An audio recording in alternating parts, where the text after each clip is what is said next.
Two unlikely chess experts face off to show the world just how simultaneously similar and different experts in any field can be.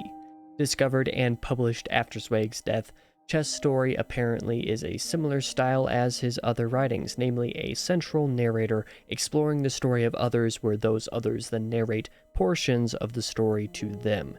Though I found the structure strange and at first a bit unexpected, the concise nature of the character study with surprising depth for its length was enjoyable and straightforward, so I give Chess Story by Stefan Zweig a 4 out of 5.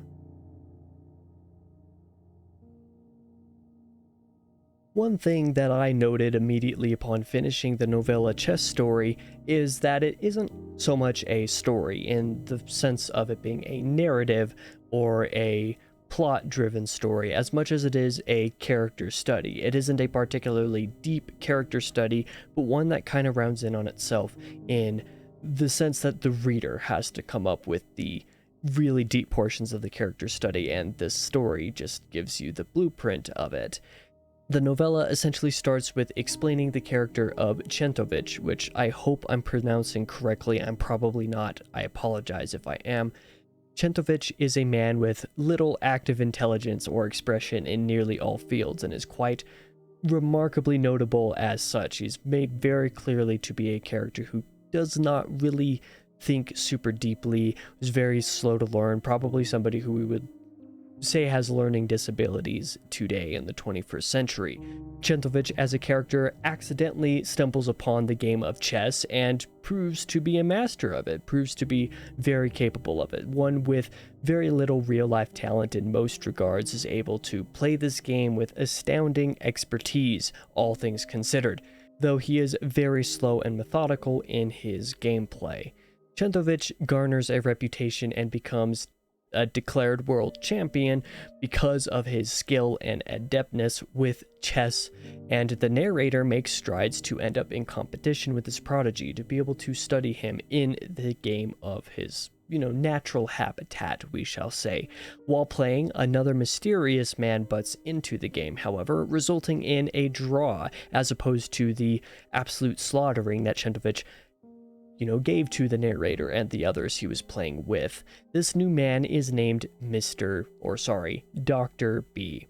Dr. B leaves after this first game, rejecting a rematch, and the narrator goes to find him, and it is at this point where the structure gets a little bit strange, as I hinted at before. The story takes a very big detour, lasting for about 30 or 40% of the book, spent basically in a flashback. Dr. B recounts in this flashback his experience in solitary confinement, and while in confinement specifically managing to get a chess book and slowly becoming an expert by essentially memorizing it little bit by little bit, becoming an expert in the plays of previous masters and really great games from prior.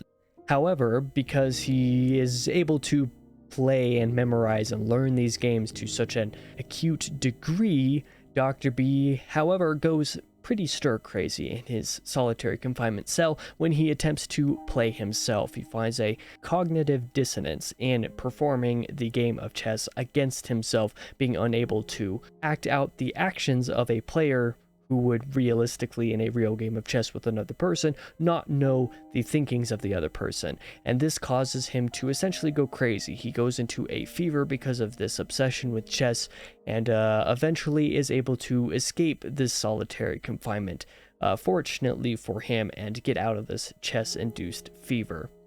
Jumping back to the present, Dr. B does finally accept the invitation to play chess with Czentovich. And when the game happens, Czentovich remains slow as ever, and Dr. B eventually, over a couple of games, becomes the chess-fevered self as he was before. The ultimate dichotomy shown in Chess Story as a novella is between these two players. Though there are other characters, though there are other themes, the primary conflict is not between these two characters in the chess game, but how that is represented in the two characters in and of themselves.